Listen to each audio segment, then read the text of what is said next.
Okay, so you all probably remember from a few weeks ago that we came and looked at that Plymouth that's sitting over there in the row of shame, I guess. Now that's the one that we just kind of walked around and determined that it had quite a few significant rust issues and all that. So they wanted $7,500 for that car, and I guess nobody bid. So it's parked over there, probably getting ready to go to either another car lot or Facebook Marketplace, or maybe even the auction.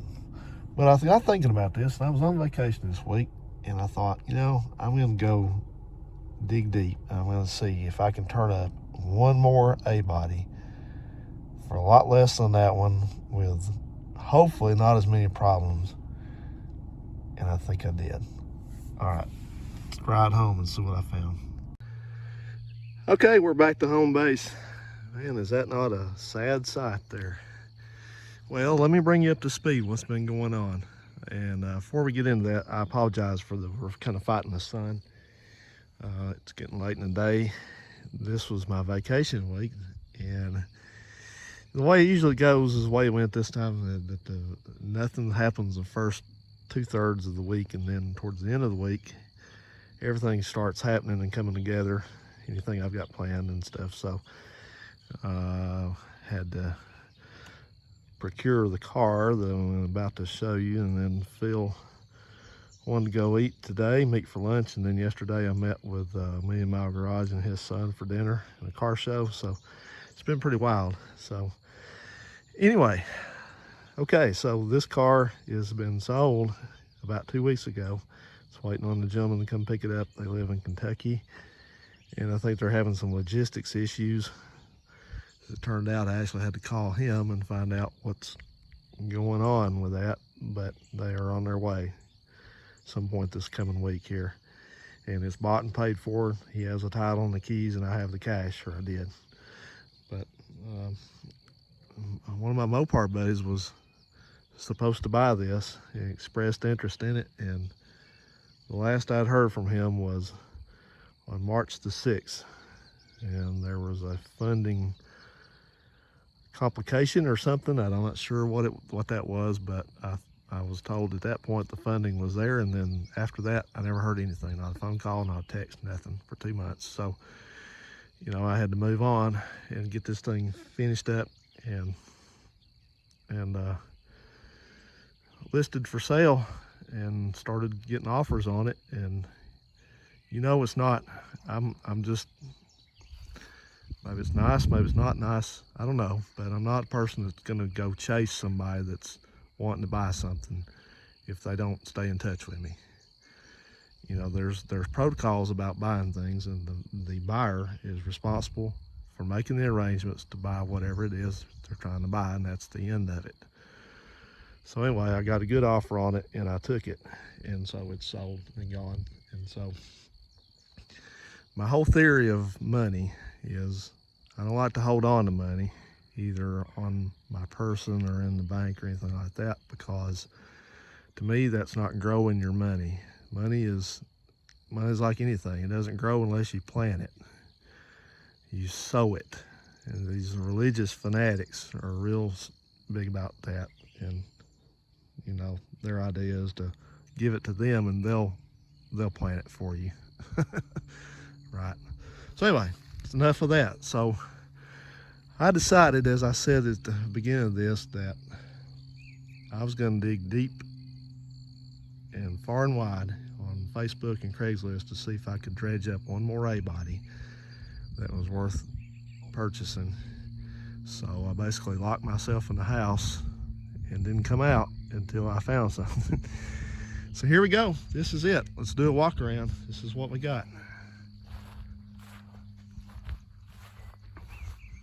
I was gonna punk you guys and put up the thumbnail to that other video, that gold one we just saw at the first.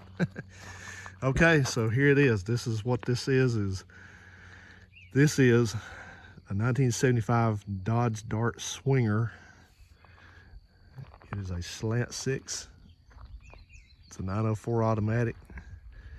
I believe it has an 8 3/4 rear end in it. I'm not sure about that. I bought it from the son of the original owner. So it's been in their family since it was purchased new in 1975 from Huntsville Dodge. When Huntsville Dodge was back on Wheeler Avenue in Huntsville. There's the maintenance department for the county cop cars is there now, but that's where Huntsville Dodge was. So, you know, it's just the usual story about family cars. It was, I think his dad got it when his dad was like 21. The gentleman I bought from, his grandmother bought it new for the gentleman's father, her son. So, I guess to give him a car to go to school in or something. So anyway, that was that in 1975, and it's been there ever since. As I said, it's a kind of a family car that it just, you know, after it got older, I guess, they just kind of did not have a use for it, and it just sat around and deteriorated and all that. So this car has problems, and the problems it has are common and gonna have to be fixed, but it's got a lot of good parts to it, a lot of good stuff going on with it. So we'll just do the walk around here, and we'll start on the worst side of it. And just like I said, we'll apologize for the sun and the shadows, just doing the best we can here. So I looked at this, and I have a trained eye for these, and I can tell automatically what kind of shape they're in if they've been screwed with. And you know, I'm like, well, it's not just me, it's anybody that invests in cars and older cars. You have a running calculator in your head about what you're going to have to spend to make it decent. And the first thing I noticed, well, first thing, this is one of these big bumper cars. It's got these huge bumpers on it, and I think they're even larger than the 73s were. This is a 75. This is the next to last year before they even stopped making these. 76 was the last year. And this is the one that's got the hydraulic rams on the bumpers, the energy absorbing bumpers. So the first things I noticed about it is the grill is excellent in it. It's not got a broken grill at all.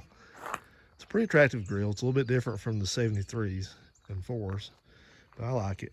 And it's got these filler panels because the way the bumper is mounted to the car. They made up these bumper inserts, and they're good. They're all there. So it's had a little whoopsie over here. Looks like they got up against something and peeled off the trim and put a little dent in it. I think this is the original paint. I'm not sure about this fender. I think this fender may have been painted. It's got something. It doesn't really look like original paint, but that's, who knows. The rocker is coming off down here. That's pretty common. Looks like something hit it towards the back there. It has their old nemesis. I don't like vinyl tops. You never know what's going on under them, and usually with one of these, there's a lot going on under it. But I gave it the push test, and the roof, I would estimate that the roof is in about 75% solid shape. It's got issues, and they all do. There are none of these, unless they've been rehabbed already and had a new top on it. There's just none of these that have a good rust-free top under it, but it's not terrible that I can tell. This is a gator grain top. It's an attractive top. It's not terrible. The top itself is not bad at all, but it's, you know, it's just, when you can see that there's things going on under here. It's got this seam under it. This seam on these is always gonna rust, and this one's no exception. But the old saying goes, it's better to know where your enemy's at than not. So, and this green, this is, Plymouth calls this F8 green, and Dodge calls it G8 green. This is this Sherwood, this dark green, and I don't know how many barrels of this shade of paint that Chrysler bought between 1967 and 1976 or so. It had to be a lot, because there's a lot of these that are painted this color. So this quarter looks pretty decent under here. It's not bad. It's got a little bit of something going on back there. But these cars are known that they get rust also right over the wheel arch, and this one doesn't have it that I can tell. But they get dark. That was the worst idea they ever came up with, because there's just a cavity under there. and the drains get stopped up. It's got this nice pinstripe on it. That's probably original. Bumpers look pretty decent. It's got some interesting stickerage and stuff. There's the sticker for Huntsville Dodge. They've torn part of the front of that building off now, but Alabama AAA Motors Association. I would probably have to spend some time deciphering what this is. It says basic something. I think that's a sticker over a sticker. But the tag went out in 08.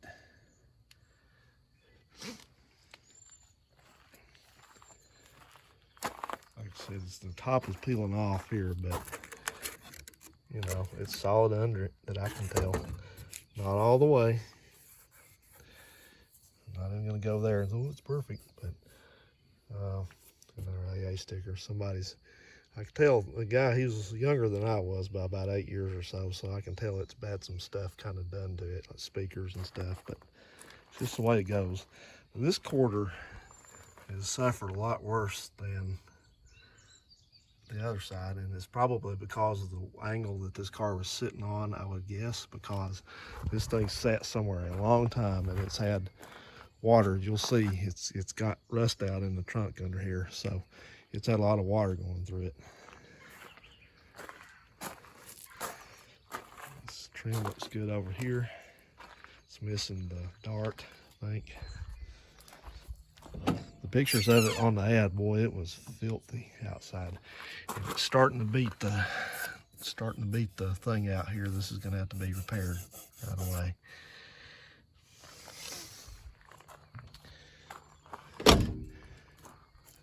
The hinge is kind of worn. I can tell the door is sitting crooked. It's got a sticker or two here, something Oklahoma. And all I can make out, it says month indicated 1978. And then this vehicle protected by AEA. Protected by the AEA? Alabama Education Association, $500 reward, August 31st, 1993. You know, I've heard people claim that the AEA is a thug organization. So maybe they had some goons that they sent out. If you stole somebody's car that belonged to them, they sent them out after you. Again, this is a straight car. Gosh almighty. These tires are nice. They're nice, but they are old. The date on them is February of 2006, so they're no good. So let's kind of get in and look at things in here. There's a lot of stuff in this car that's gonna have to go directly into the dumper. But it's got these nice door panels on it. It's got a remote mirror. That does not go back in for whatever reason, and the window's kind of weird.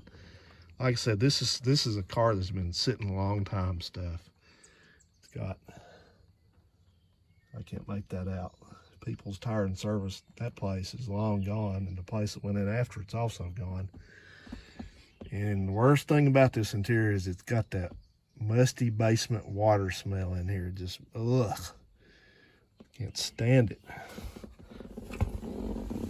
So it's not much to look at. The dash has been cut for radio. Oh, this thing is, something's happened here. This controller is pushed down in the dash. It has the LCD clock. Yes. I don't know what it was about older people, but man, they love these little stick-on LCD clocks. Yeah, so it's got some wear and tear on it. Got the owner's manual. I don't know what that reads. I think that may be the horn relay, because I tried to honk the horn and I heard that thing click over there. And it's got some of the insulation is coming down. I'm kind of concerned with the water, how much water it smells like it's been coming in here. The floors aren't terrible in it from what I can see underneath, but that's, you know how accurate that is. You never know, you get the carpet out of it. It's got a piece of shag in here, but I'm a little concerned about the structural stuff under the dash here. Of course, that's cracked. This one's probably cracked somewhere. These things don't hold up. And it has this wonderful green cardboard headliner, which has our access holes for the mice here. A belt reminder system. We'll have to clean that. Ugh, I don't think I want to touch that. But this belt reminder system, you may remember that back in the day, these things, they started trying hard to get people to wear their belts. And the 74s had this, they had that seatbelt interlock. So if you weren't sitting in here in the seat and had the seatbelt fastened, the car wouldn't start, wouldn't do anything. So I think this year after that, they didn't have that any longer. It's maybe some version of it. You may still have it. I don't know. But this thing has got, the dash has changed on these. You ever wonder what the differences are? Like in the 74 and 5, they start getting more of these warning lights. I think one of them might be an EGR warning light. One of them's a belt. These light up. I noticed the speedometer is different. This has a 100-mile-an-hour speedometer instead of 120.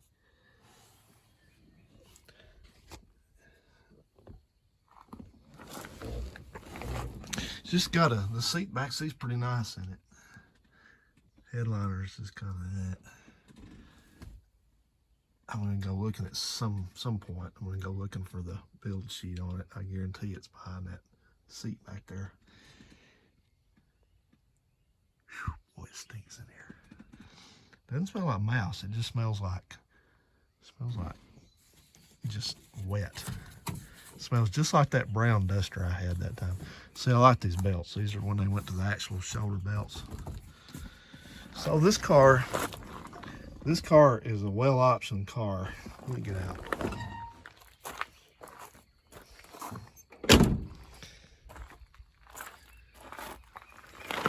Let's sit down here so we can kind of talk a little bit. I don't know when this phone is gonna split the video on its own here, so let me just go ahead and start this again. So I had an inkling just glancing at the fender tag, which I made sure it had one before I paid any money on it. I made sure that it had the fender tag, and it's a fully loaded fender tag. So this is an LH23 car, which 23 in that always means a hard top, like a, you know, it's got this, like that type of roof. A 41 is a 4-door sedan. And I think a 29 is like a fastback. Well, they may call this a fastback, but I think this is called a hardtop. But a 29 series is like a duster. So anyway, I was pretty sure this is a pretty loaded car. So I ran the codes on it when I got home, and this thing is loaded. It's a slant 6 904. It had a lot. It had stuff on it that I didn't see coded until I started deciphering the fender tag, and the main thing is it's got a code on there. It says A07, and if you go back on the original, you know, the sales information that you can find on the Hamtramck registry for 75, that is a merchandising package, and there's a lot of stuff in that, and it got you the automatic transmission. It got 3-speed wipers, I believe those electric washers. It got an insulation package, so it has a hood thing on it. We're about to look at that hood pad. It's got an insulation thing behind the rear seat, which I've never seen before on one of these, but that's part of that.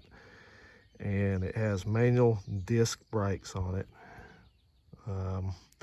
It got you all the moldings and all this stuff are included. That remote mirror.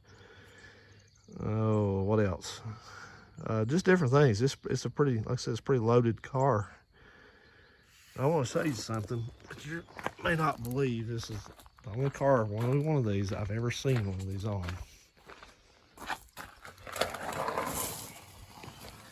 Get a load of this. It still has the catalytic converter on it with the exhaust pipe joint. I've never seen one of these cars have that on it. Okay, so I know what you want to see. Shove that engine. Man, this car stinks. What? There it is. Yeah. So it even came with a battery. I don't know how good that battery is, and it's the wrong size. I'm going to try to charge it, and it's only a few months old. But I'm going to try to charge it, and if it's good, I'll put it in my Tahoe, and I'll use the Tahoe battery for this. So anyway, just looking at some things, I can tell you what's pretty much what's what under here. It looks all original. I don't think this engine's been out or replaced or anything. It's had a new radiator put in it some time back, some years back. It does have antifreeze in it. It's got a bunch of dead spiders around it. It's hard to see, but it's full to the top of antifreeze. It's supposed to have, pretty sure this new of one of them is supposed to have a coolant recovery tank, and it's missing. I know that because of which way the overflow goes. If the overflow goes that way, it spits out on the ground. It does not have a coolant recovery tank. If it goes this way, like this one does, now I don't know that that's the original hose. I don't think it is, but it doesn't matter. It's the way it's pointed. Then it's would have had one. I don't know what happened to it, but it does have air conditioning. The compressor is gone.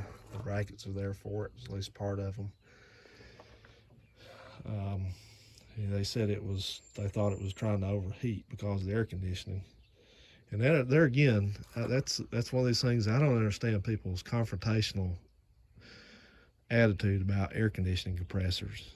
It's like when it works, the air conditioning compressor is your best friend. When it stops working, or you think it's plotting against you, then the best thing you can do is just totally get rid of it. Like take it, like it's like you're trying to get revenge against the air conditioning system. It's like, well, don't just quit using it. Take the damn thing off the car. That'll teach it. And it's like, okay, if I'm gonna suffer with no air conditioning, I want to make sure I don't ever have to wonder if I possibly could have air conditioning, because I know I can't, because it's gone. That is the craziest thing I've ever seen a human being do. Well, one of them. I've seen several, but that's one of them. But all the lines are here, and it is just original and complete under here. I don't know what's going on with the plum paint job on the valve cover, but I noticed this valve cover's got a hold down for this thing. The earlier ones don't have that, and that's probably the code sticker there for it. But the wiring looks like it's all here. Got some air conditioning stuff hanging down there. The here valve has been removed, and it's just straight. I almost said straight wire, but it's going straight. That heater's on all the time, probably now. It has a sticker for the vacuum sticker under here.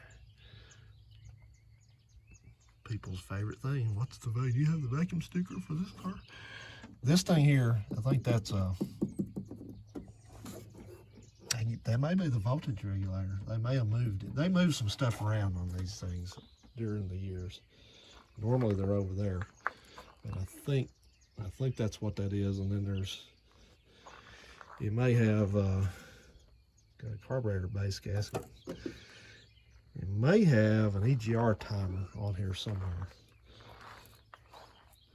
But back here, it's got some things have changed around on this for sure, because they've moved between the years, because the starter relay, I noticed on all the earlier cars, is right here, but now it's been moved up here. That's your ballast resistor. That's your spark box. And this thing here, not sure what that is. I have to look that up.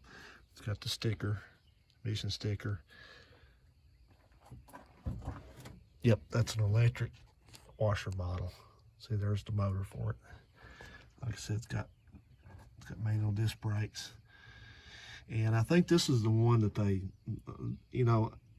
as far as appearance, people don't like these latest year's cars, I guess, as much as the earlier ones, because of the bumpers and stuff like that. But as far as a car, I think they're two of the best ones, because the 75s and 60s, because this is, I'm pretty sure that one of these is a bulkhead bypass that the factory put in. You know, they had so many problems with that bulkhead connector that they, at some point, they bypassed it for the ammeter.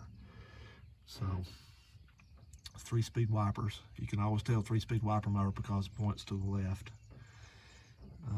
It looks like it had a new carburetor put on it at some point.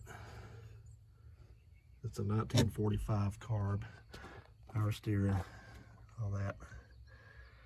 Just looks like it's set forever. It has oil in it. We did get it to run briefly. I want to make sure it will not run off its own fuel, of course. But so it sounded decent. It didn't run long, but it sounded. I didn't hear any knocks. So this sticker is the newer style sticker here. It's got the Mopar stuff, the cutters. Now this little device here, that caught my eye right when I opened the hood up. So how many of you know what that is? That's part of that. That's part of that merchandising package. The merchandising package had all stuff I was telling you. It had the light package, so it's got the map light, it's got the trunk light, it's got the ignition light, which works. I saw it work last night. The little timer activated light. The sun gun works. That is the fuel pacer, and what that is, you got to remember. You know, we forget things. What life was like back then. I was just a little kid, and I didn't remember anything about it. But back in those days, that was when the gas crisis and the gas crunch was in full swing, and so they were trying hard to get as much fuel economy out of everything they possibly could. And these cars get pretty decent fuel economy anyway. But what that thing does is all it is, that switch there, it's got electric wiring going to it right here, and it's connected to this turn signal indicator up here, and it's also connected to the vacuum port on the manifold back under here. All right, so when you're tooling along, you know, when you've got like you're cruising along and your light on the accelerator, your vacuum is at its highest, and then when you start to step down on the accelerator, like to pass somebody or climb a hill, or if you're just like those jackrabbit starts, you know, then your vacuum drops off. So that little device under here, it senses that, and all it does is very crude.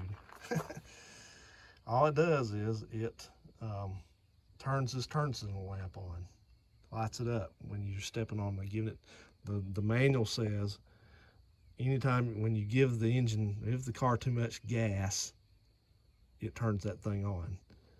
And so, you know, how effective it is, because people are capable of ignoring anything, I guess, but so that's what it does. And so, yeah, you can find those easily if that one doesn't work. I'm going to keep it on there. I think that's neat. So anyway, what were we going to do? We're going to look in the trunk. So we know the floors are pretty iffy on it, so it's going to have some work on the floors. Oh yeah, it's got inside hood release too. And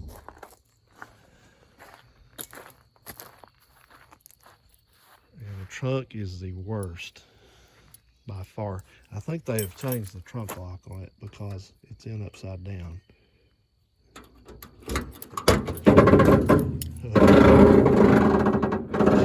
Haunted house.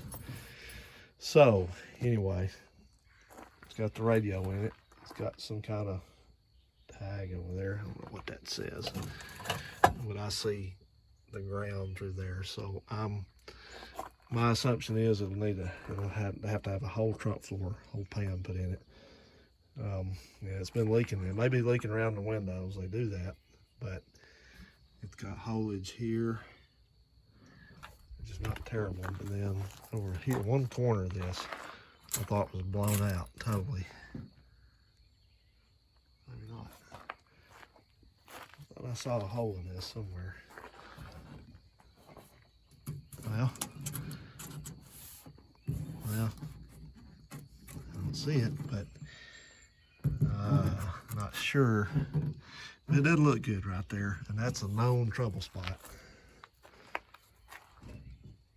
Well, I'll be. Well, good for me then, I guess, because I thought it was totally rotted somewhere, and maybe not.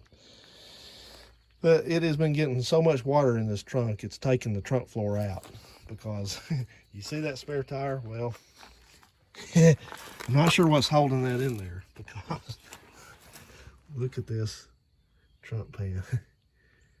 That gas tank is about to go out on the ground. You see how much the strap is slacked off on it over there.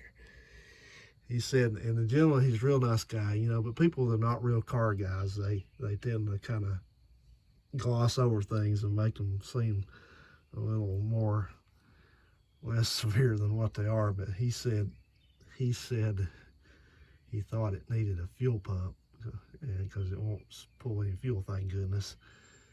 And I looked at this and I thought, oh no, oh no, no, no, no, oh no. I've been there before. It needs more than a fuel pump. Yeah, it's got a new fuel tank waiting on it in there. I actually have one in stock. So that tank, forget it. You know what the deal is with that. So anyway, I'm pretty pumped up about it. I'm not gonna, you know, I'm not gonna tear it apart. I'm just gonna fix like I did that Plymouth, same routine with that one. First thing I'm gonna do is get it running and make sure it runs okay. And well, first thing I'm gonna do is kind of clean it up, but get it running, make sure it runs okay, do the brakes on it, and so it can actually be driven safely. Put some wheels and tires on it. That's it. I'll pick away at the trunk and stuff, because I'm worried about it. That interior, I don't know what I'll do. I may go ahead and patch the floors up, but one thing, I'm going to take that plum paint off that valve cover. Good grief.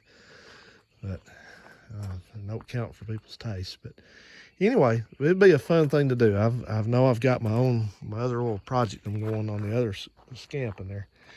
And that's, you may be wondering, the same as I'm kind of wondering, is what's this going to mean for these other two cars? Well, that one's not going anywhere. That's still going to be my long-term project. But there again, I have a slant 6 powered scamp or swinger, whatever you want to refer to it as, same thing. I don't need 2 of them, do I? And that one doesn't have an engine in it, so that may change the trajectory of how that car is put back together. Because, you know, I'm just kind of thinking that I got a V8 engine and all the stuff right over there in that car.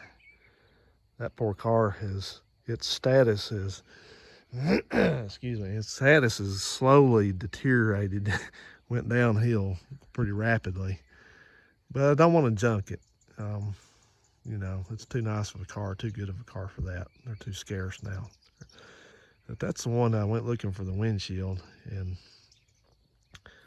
Dylan McCool had a car, a twin to that, and refused to acknowledge my friend request on Facebook to ask about getting the windshield out of it or buying the car or whatever. So that's a long story I'm not going to get into. I have another Mopar buddy that refers to him as Decoding. I'm not going to say any names. They know who they are, and they're laughing right now. But, but he told me, he said that. And I was thinking to myself, how in the world is a YouTuber able to use the channel name Decoding? I said, well, isn't there a trademark against that? It turned out he was calling Dylan that. That's so mean. You shouldn't say that. Decoding can't help it. So anyway, enough of that. So anyway, guys, there's the walk around of this thing. And, you know, just when I've given up and I think there are no more of these, out comes another one. But buddy, they are not, I'm not going to tell you how much I paid for this, but it was not cheap.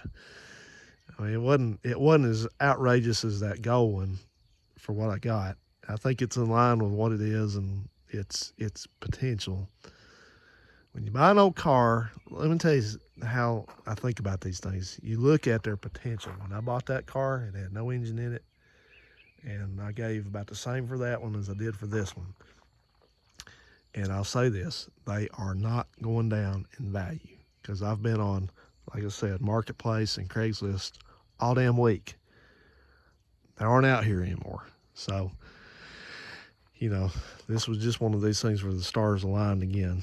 So, yeah, so another A-body comes to the right place, I feel like. And, you know, I feel bad about how it went down with this. You know, maybe, you know, the guy that wanted it, he's a real nice guy. And, I mean, he already has one. So, but he wanted this one, and I do feel bad about that. But buying and selling, man, it's not for the, you know, sometimes you just have to do what you have to do and hope that you can help that person later on some way. But, you know, as I said, I had offers, people called me about this car. I mean, this thing, you know, it brought some decent money. And so, you know, that wasn't the reason, though. I mean, it didn't bring hardly any more than what he and my buddy and I had agreed on. It wasn't that. I had no problem selling it for that, what we talked about. But so you tell me what you think this car brought, and then you tell me what you think I paid for this one. And please restrain yourself from making a comment along the lines of, "It's just an ugly old 6-cylinder. Anything ain't worth $850. If you want to say that, then you show me where you can buy one like it for $850 today. Thanks, guys. We'll see you on the next one.